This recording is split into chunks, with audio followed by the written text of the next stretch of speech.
Hey, ladies and gentlemen, I'm your host, Tim Van Woeart, coming at you from the great state of New Jersey. And this is a special edition of the AV Life that we are affectionately calling Three Tims Talking Tech. And I am very humbled and very happy to have two other Tims in the office, or our virtual office, I guess, or our virtual studio here. Um, Tim Neviska and Tim Albright. Gentlemen, thank you for joining us here for us other Tims that might also be listening here tonight. It's great to be here. Good to see Glad. you, sir. Yeah, how are we all doing here tonight? Tim N. So that's how we're going to refer to us to each other, gentlemen. And for those listening, we're going to refer to each other by our Tim and then our last initial, just so that way, hopefully, we remember to keep with that. So Tim N. How are you doing tonight? I'm doing great, coming to you from Ohio in the heart of the Midwest. Okay, great. And Tim A., how are you, sir? I am doing fantastic, coming to you from the St. Louis area. Mm-hmm. Oh yeah, and we've got. I mean, I know you and I share an affinity for hockey, and we're in the middle of the NHL, or the NHL draft just ended. NHL So draft, yeah. So I'm always interested to see where our youthful hockey players how they end up. It is, and St. Louis has become not a huge. This is not Minnesota, and certainly not Canada, right? Mm-hmm. But we have birthed a few pretty notable hockey players in the last 10 years. So yeah. New Jersey has too. Like, I think we share that in common, that we're not major markets for hockey, especially when in our area we split with other teams that are New York based that I don't like to speak of, but neither one. Yeah, neither one. And then there's that other New York team all the way up north that Aaron cheers for. But they did well this year, so I'll give the Sabres that. But when we're sharing the market as such, we've created quite a dynasty for ourselves, and we definitely have some history for being as young as we are, and the same thing goes for you too with the Blues. Yeah. So so sorry, Tim, man, didn't mean to sidetrack on you there. Hey, it's okay. The Blue Jackets still haven't made it to a Stanley Cup yet, so But that is the youngest of the three of us. That Right. is the youngest of the three. Yeah. Mm-hmm. Yes. So you're still youthful. It's fine. I don't hear that often. What's that? I said I don't hear that very often anymore. So yeah, folks. So we have a basic loose agenda here tonight. We just wanted to kind of see. It was interesting that Tim, actually, Tim N. This was your concept, actually. We were in a HETMA meeting, I believe, right? Or was this another AV Life episode? I think it was at a HETMA meeting. And we were just kind of talking about different things, and then Tim was like, "Oh, we should get other Tims together," and I'm like, "Well, I know who I'm asking." Like, it wasn't a second thought. Like, I mean, it was Tim N's concept, and then I'm like, "Well, there are other very notable Tims out there." The first one that there are, yes, exactly. The first one that popped into my mind, though, Tim A, was you. So So, and you have a long history with the AV Life as well. So that's part of. And I would be amiss because this is just how. And I'm sorry, I'm going to bring it down real quick just for a hot second. It would have been Corey's birthday this last weekend.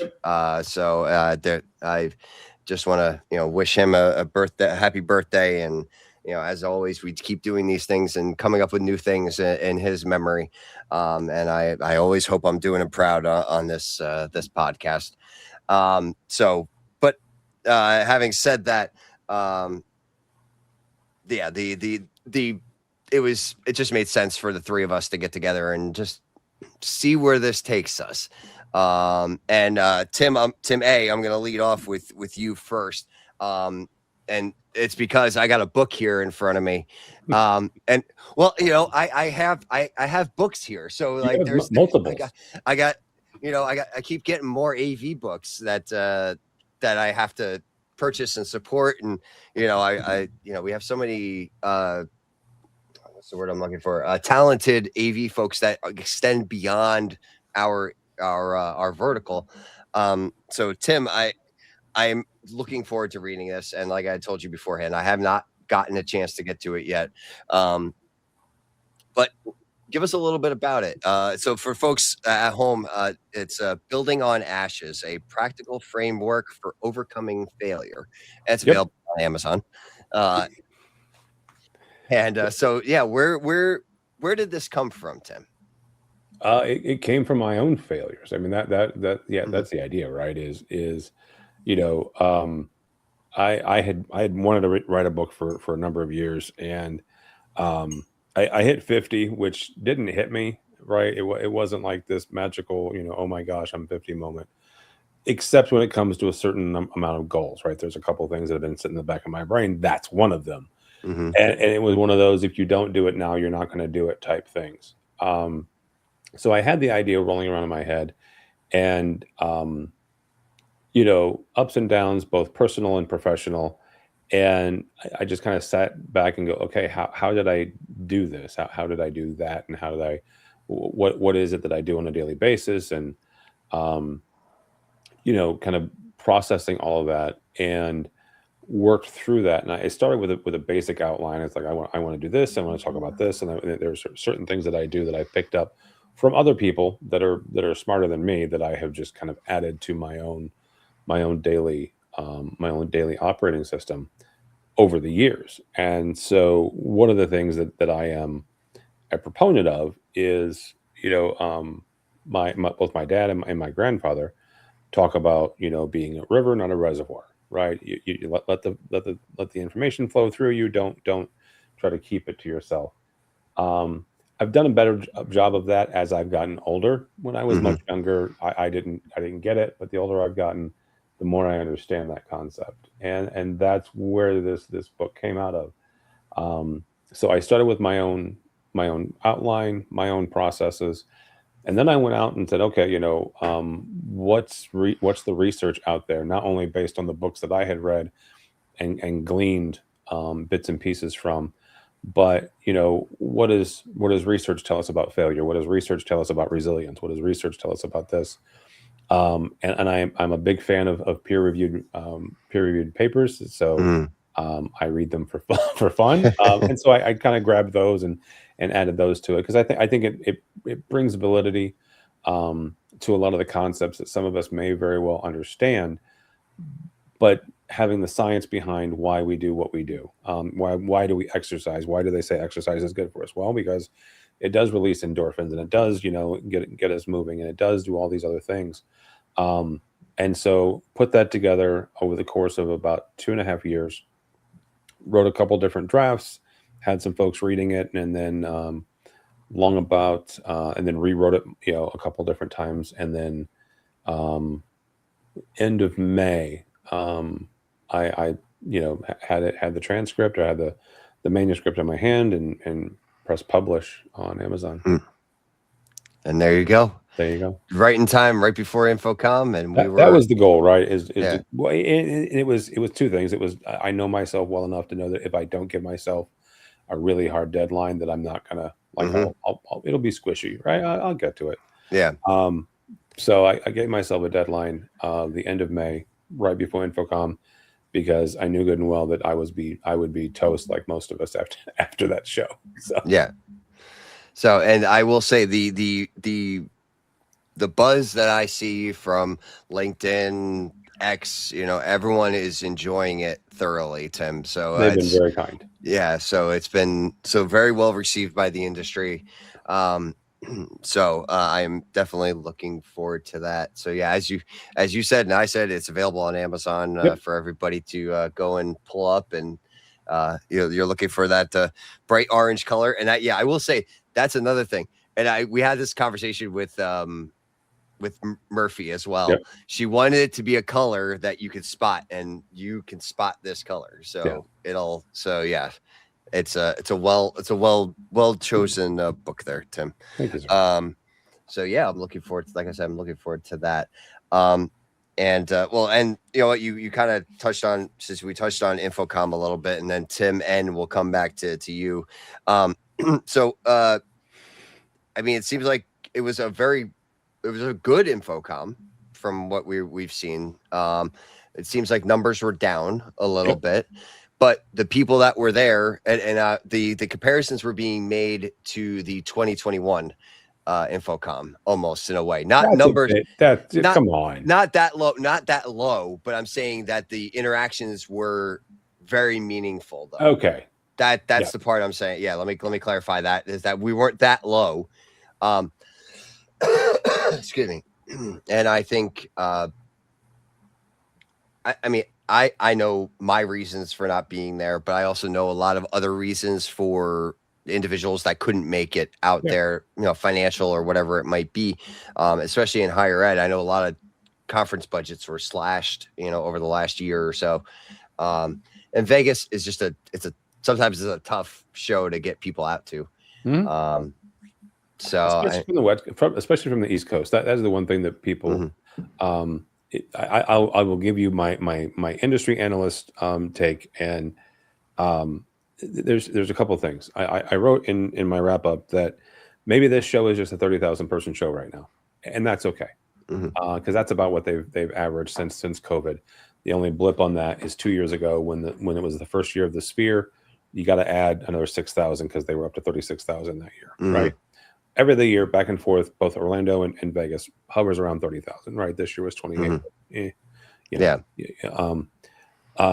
End user engagement, end user attendance was up to 37%, which is up from the year prior. So there you go. Yeah. So you've got that. Even in the environment where, and you just mentioned it, higher education travel budgets are being slashed. Higher education, continuing education budgets are being slashed.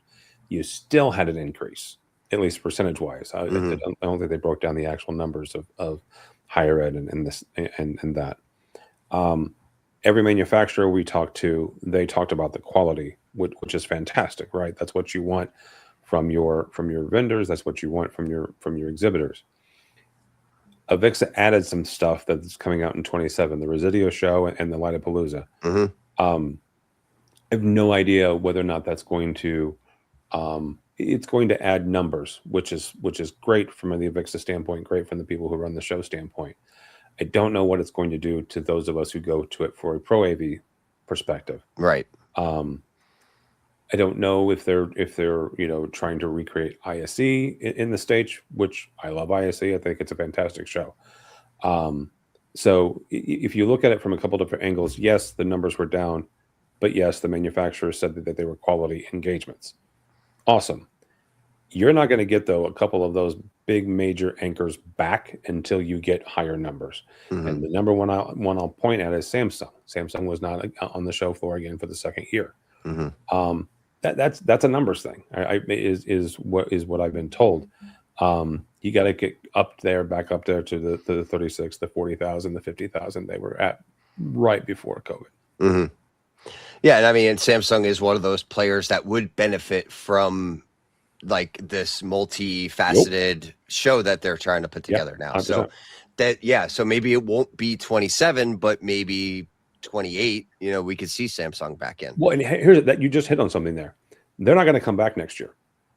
Okay. I could be wrong on this, right? But I know that we're making early predictions. So, but I don't think they're coming back because, again, they're at 28,000. I don't think a company like that does that. I think the folks at Avixa and Jen Heidel, the woman who runs the show, they have to demonstrate value. Now, I thought the activations they did at the show were freaking fantastic. The pitch was on point. The workplace thing that they did, the retail installation that they did, those were all fantastic ways to highlight what this industry can do. Great. You got to do that for a few more years and get the people back. You have to demonstrate the value over multiple years. It's not we made this, now please come back. You're going to have to do that for several years before the audience comes back, and then you're going to get the bigger vendors. Is my right. Yeah, no, and I think with the change, we're going to see a jump in numbers. I think I think that's just going to naturally happen because they're going to be opening up this to all these other verticals. So we're going to see an increase in numbers. It's just going to be a matter of what you were saying, what is that crowd going to look like? So And Tim, Tim N, you fall into you didn't get a chance to go this year because I of did not. yeah. For other reasons, Mhm. I couldn't. But I have been trying to keep track of what was happening at InfoComm, and Okay. as you mentioned in your remarks, everything that I've heard was that the vendors had a really good experience with end users and with integrators and so forth, and because of the smaller numbers, it was more intimate, and so there's something to be said about that, I think. Yeah. Um, So Tim, N, what have you been doing to kind of like fill that gap of not being at InfoComm this year? Like, how have you been keeping up on things, and like, what's been your so I'm kind of rolling back to the 2021 plan, trying to get as much information as I can, online, mm, through sources that I know have been there. HETMA has been a great source. All of the videos that came from the show floor. And one of the things I really missed out on last year, I at Orlando did one of the tours with Tim A and with Steph from Rave, and was looking forward to doing that again. Well, I signed up for it so that I have early access to the recordings from that. So very much looking forward to that, because that was stuff that booths that I probably never would have went to on my own. And the same with some of the walking tours that I took with HETMA last year. Booths that I would have just walked on past in previous years. The tours had done the work ahead of time and found interesting products that just, again, it wasn't the big, sometimes it wasn't the big names. It was, smaller vendors who were trying to make their mark. And so that's what I'm kind of looking forward to, some of these recordings, to see them, since I couldn't make it there live and in person. Real quick, Tim, and because we picked the same person, the same company that we had at ISC, and this is not a sponsor. They didn't pay me for this. I just think it's fascinating. It's a company called Clever, KLVR. Okay, we did the tour at ISC. That was their first show. Everybody on that tour was like, "Oh my gosh, that's the greatest thing since sliced bread." It was our favorite stop on the tour.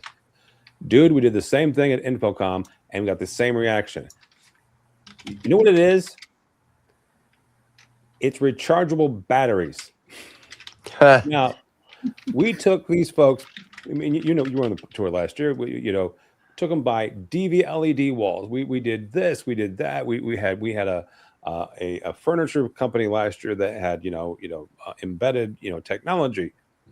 It was a rechargeable battery system, and that's the value of those tours, is because not only do Steph and I get to discover some of these nuggets, we also get information back and feedback in real time from folks like you, Tim, because I'm not kidding, dude. We sat down for lunch, and that was the number one booth on everybody's lips, was like this rechargeable battery system from, I think it was Norway. But that's why I love those things, because you're right. You get to discover things that you would have walked on by and never would have considered. That's awesome. Yeah, no, actually, it's funny. I just pulled up their website, and I'm like, that is pretty awesome. It's a rack mountable AA and AAA rechargeable battery system, and look at the specs. The specs are out the door, right? It's ridiculous what they do. But yeah, I was like, okay. See, and that's, you would never know unless people actually lay eyes on it, and there it is. So that's cool. So I mean, that's and I will say the coverage from AVNation has been great as well, coming through. saw your little interview with, or there's a little video clip with Justin Watts and Chris Neto, Yep. talking about the magic of the show, and that's that was nice, and obviously Joe and Aaron had their time as well, and the value that we all get out of it. So yeah, there's been great coverage overall. So that's kind of how I've been getting my my fix. And now I know that like the week has passed, because now I'm getting all the emails of like the after emails.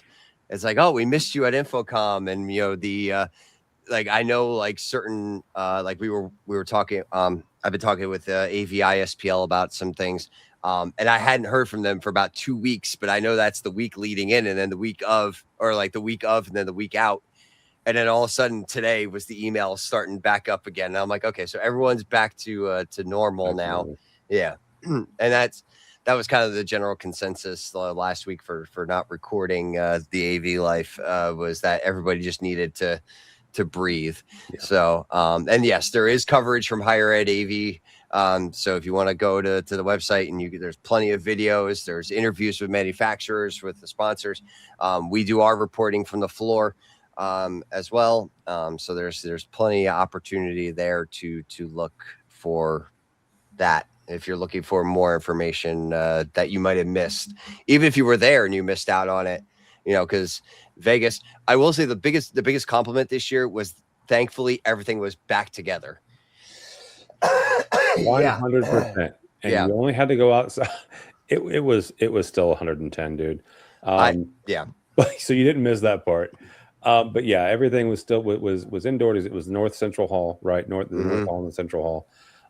Really, really great job of the renovation from the LVC. That area looks like the West Hall now, right? That newer, that type of architecture, big open atrium. The Starbucks has been redone. It really is a remarkable job they did. Nice. All right, great. That's good to hear. Yes, that so that was definitely one of the bigger compliments as well. And don't worry, I'm getting like 104 here on Thursday, so it's coming here to New Jersey. So yeah, it'll be 100 here in St. Louis. So yeah, that's So they've been posting about it for days, and it's like, just be ready for it. So yeah, I didn't shake it off. It's coming for me. So it's So Tim, and I'm going back to you a little bit too. So I guess, so I know things have changed in your world as far as you're still involved with HETMA. Yes, but I know. Yes. So what do you? So how have you been dealing with this transition of?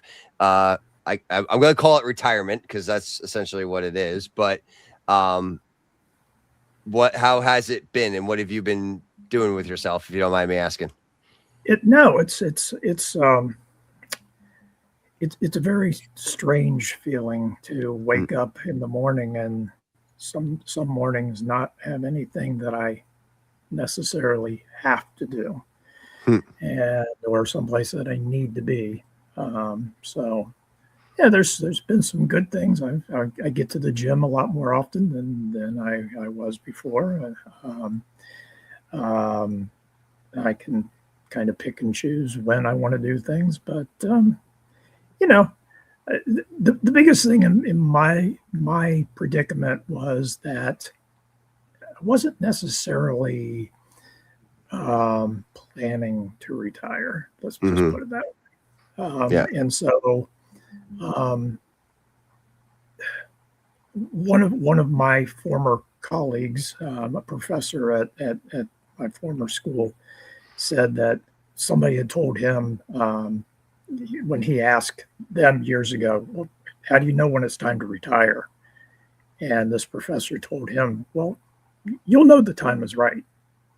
And he was very upset by that. He said, I wanted the real answer.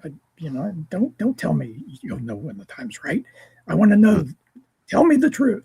He said, I'm telling you, you'll know when the time's right. And so a couple of years later, this professor decided, he was right. I woke up one morning and decided the time was right. I never had that moment. So it's still taking some time for me to just to work into this. And so I'm, you know, I see myself more as, yes, I'm retired, but I'm open for the next chapter. That's what Okay. I'm looking at, and doing some freelance stuff, and you're just trying to figure out what is that next big thing that I want to do, because I'm not ready to ride off into the sunset yet. And So- HETMA has been a big part of keeping me active. Well, we're definitely glad you're still active with us there.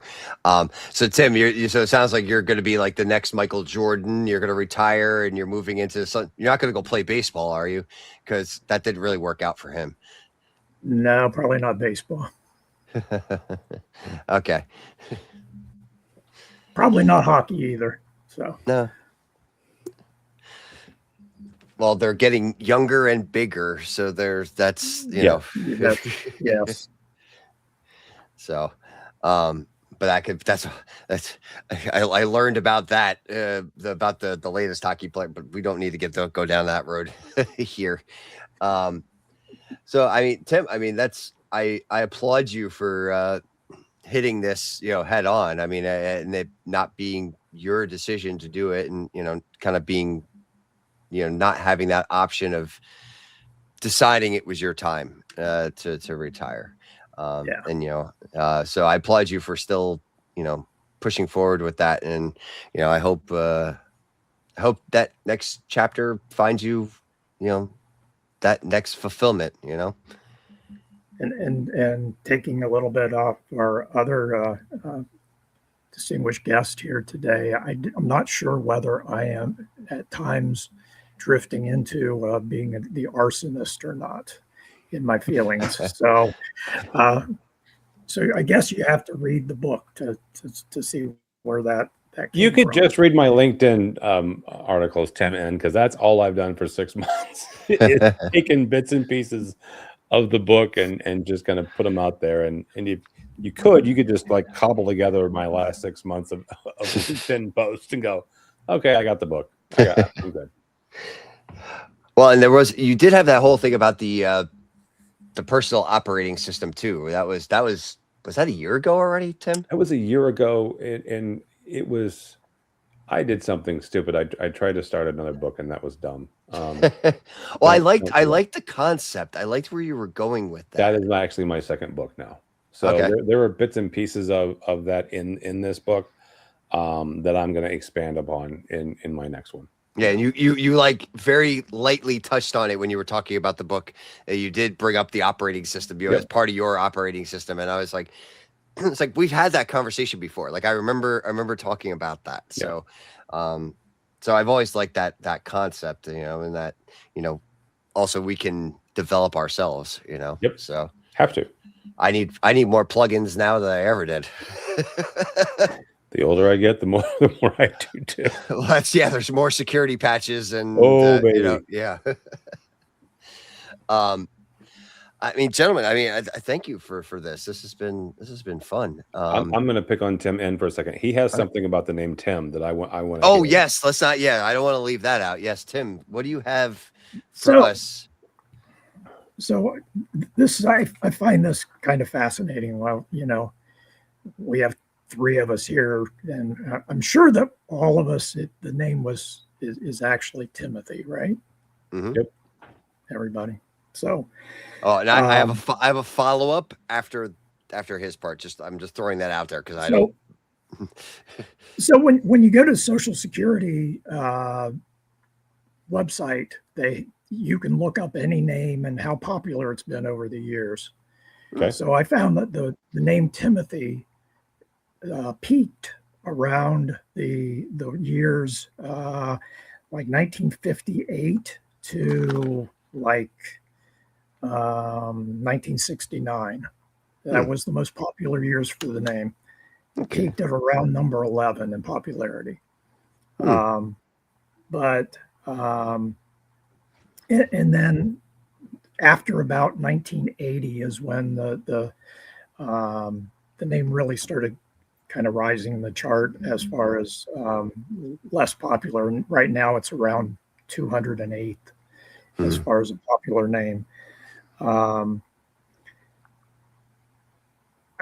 just curious. I mean, I think I'm, and I know I'm a boomer. I think you guys are both Gen Xers, right?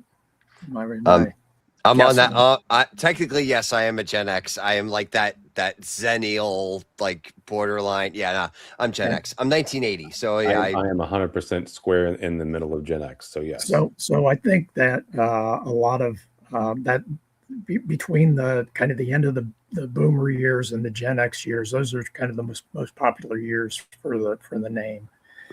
And just kind of curious if any of you had somebody that you were named after that was also a Tim? You got it. How did you end up with the name? I'll pick on our host first, Mr. Van Woeart. So actually, I am because of the actor Timothy Dalton. Wow. Okay. Yep. That's kind of cool. Yeah. So that was, and actually, I only found that out. I don't know, maybe 5 or 6 years ago. So it was like COVID time. Like because I never really had asked. Like it just my dad and I share a middle name, but that's about it. But yeah, it was because of the actor Timothy Dalton. So that's where I got mine from. So mine's not. Well, I don't know. You can gauge for yourself whether or not it's interesting. Mine is from the Bible, 1st and 2nd Timothy. Okay. Well, that was one of the other things that is actually is where the popularity of the name comes from is Saint Timothy. Yep. So mine is rather interesting. Both my grandfather and my father were named Thomas, but my grandfather, all of the folks around town knew him as Tommy. And so to not be confused, my father as a young person was called Timmy.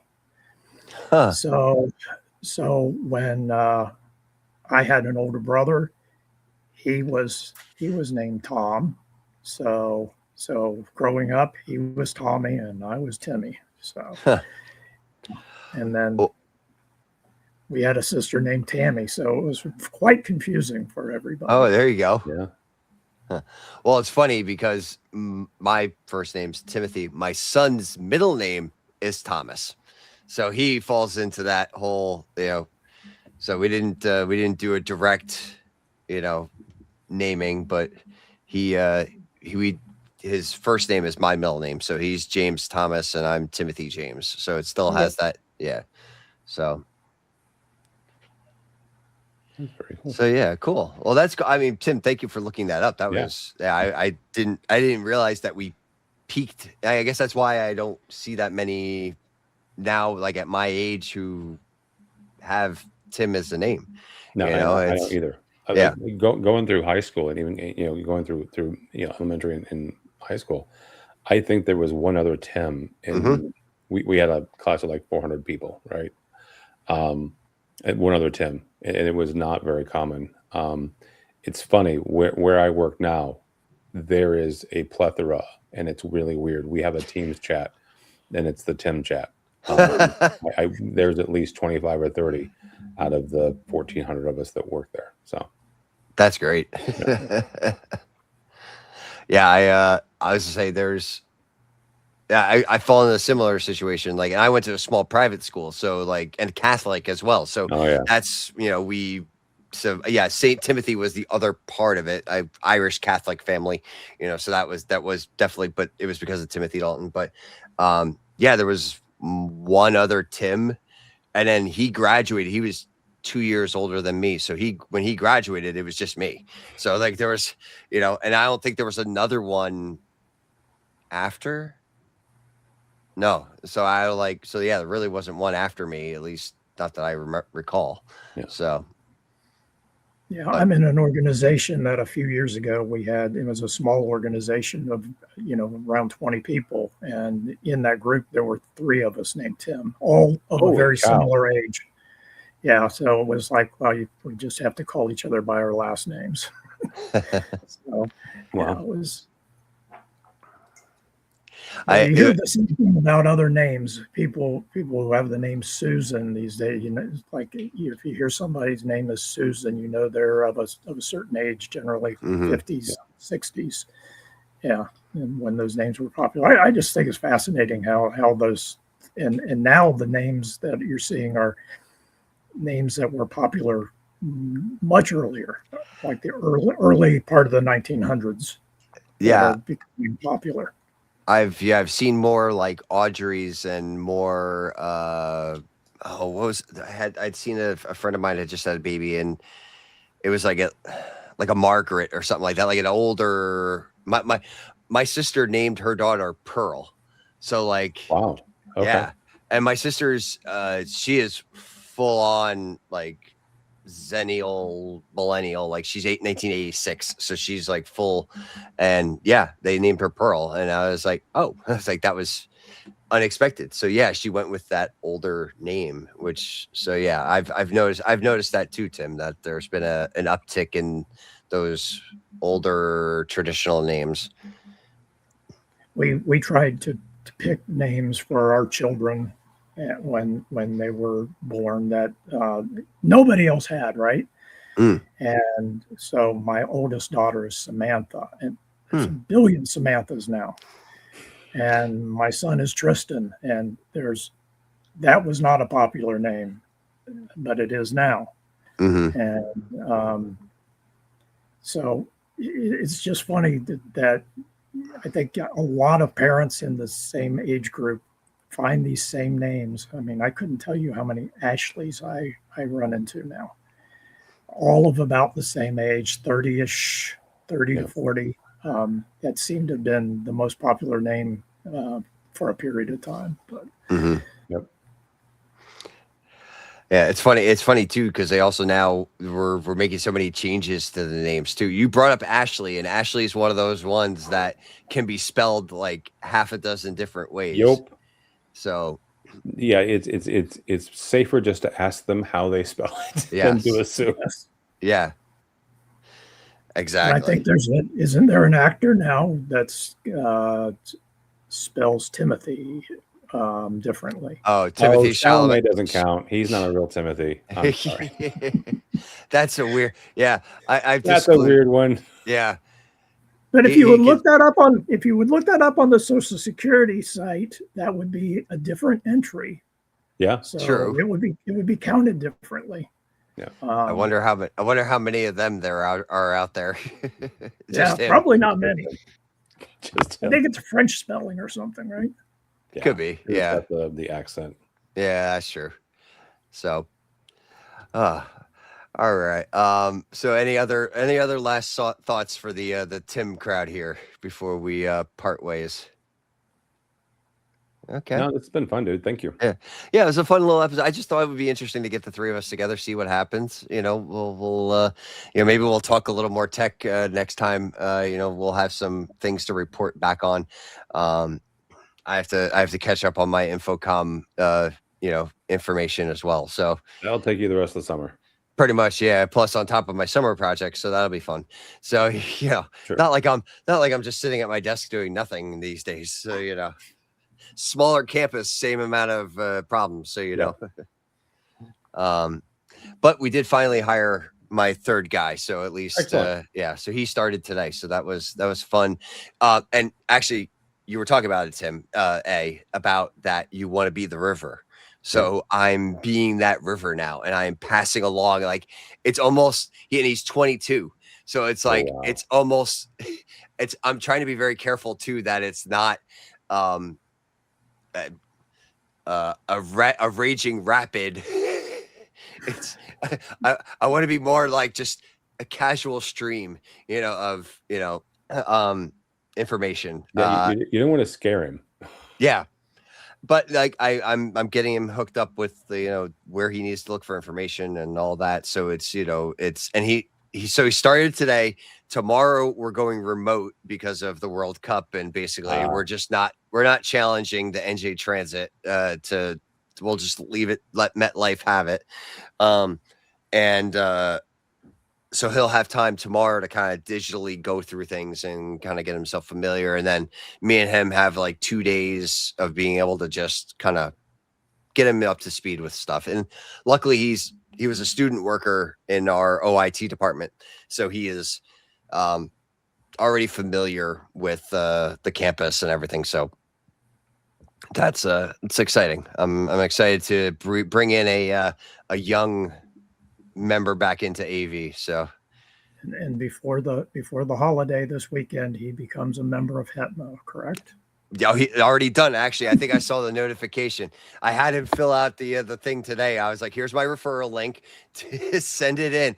And I told him, "I'm like, it's not going to be right away. It's like maybe tonight. It'll be through." And actually, I just saw it pop up on my computer that it went through. So yes, he is he is now officially a member of HETMA. So yes. And if anyone else is looking for a referral link, you could always ask me for one too. So. All right. So Tim A, thank you very much. Tim N, thank you very much. Appreciate having you guys here. This was a good time, and looking forward to doing this again. Tim A, I'm hoping you all the best with the book and with everything, so, and I will give you my feedback when I get a chance to sit down, and maybe I'll find some time tomorrow since I'm here. I can put my headphones on and block out the world for a little bit and do that. And Tim N, good luck to you as you go to this next chapter, and we're right behind you all the way, sir. So, and to our listening audience, thank you so much for checking in. Obviously, you can check us out at higheredav.com and also on YouTube and X and LinkedIn and, all those fun socials. And as always, until our next adventure.